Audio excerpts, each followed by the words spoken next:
Hey, Luke, good to see you. Kind of big news for retirees. The RMD formula is changing for the first time in decades. We're going to break down whether it is actually good news, though. So, for the first time in 20 years, the IRS has changed how much we are required to withdraw from retirement accounts starting at age 72. So, let's just start at high level. What are our RMDs and how are they calculated?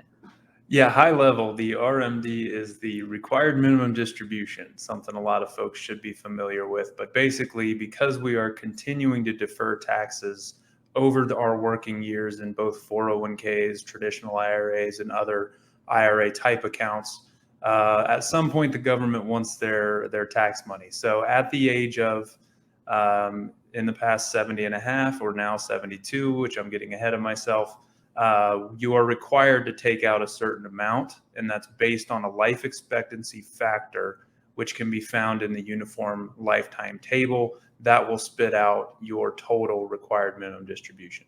Okay, so let's just jump there then. So, what is it that's changing?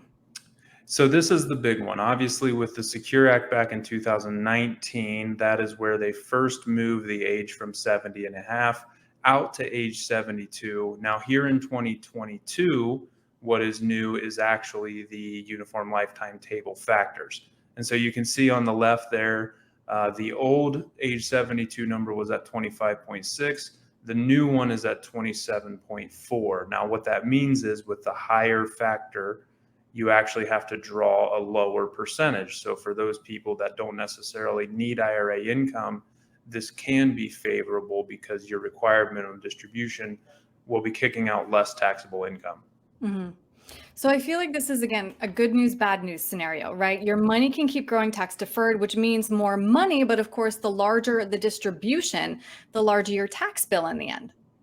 That's right. Yeah. And obviously, this is one of those things that is very different for each retiree. You know, you talk about good thing, bad thing. If you're someone who's retired early, you're several years away from required minimum distributions, and you're executing a fairly aggressive Roth conversion strategy, this can be a very good thing because not only can it give you more time with the Secure Act to get the IRA distributions and convert it over to Roth, but also now the factor's lower at age 72, so that if you want to continue to convert after your required minimum distribution age, then you don't have to draw quite as much before executing your conversion strategy. On the flip side, as you mentioned, what could be negative would be you've got an extra 2 years now that you can accumulate those IRA assets.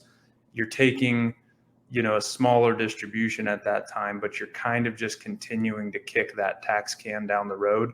And so it's a little bit different for everybody. Mm-hmm. I'm glad you're bringing up Roths because I feel like most of us are familiar with our 401k, which is subject to those RMDs. But this is why having that holistic tax plan and those Roth accounts is really important. For sure, for sure. And I think there is some confusion around the fact of if you can still execute some sort of tax plan after your required minimum distribution age. I think a lot of people get in the mode of saying, I haven't done anything with my 401k or with my IRA, and now I'm 72, so I guess I just have to run with this RMD table and be done with it. When in reality, different market conditions aside, this can be either favorable or not favorable to take your required minimum distribution and then execute a Roth conversion strategy on top of that. So it's never too late to start to put together a tax plan. That's for sure. Yeah, absolutely. Luke, this was really helpful. We appreciate your time. If somebody has some questions, what's the best way to reach you? As always, they can reach us by phone at 937-498-1128 or go to our website, iconberryretirement.com. There is a schedule an appointment button there right on our homepage, and we'd be happy to see you and talk through not only your income plan with your RMDs, but also your tax consequence as well. Yeah, so important. Okay, Luke, thank you. Awesome. Thanks, Erin.